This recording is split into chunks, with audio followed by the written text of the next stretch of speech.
düşmən siz qarasın yar gələn yola bir nəzər salın gönül yanır dəlirdir səfərdən səfər beni agah edəyim al xəbərdən xəbər çil yolundayım güzel yar yolundayım güzel dənəmişim bir qərar bir qərar bir qərar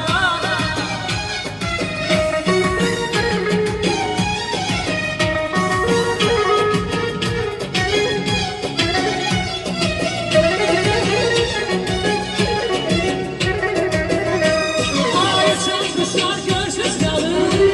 ona değil yalın, intizar çeker.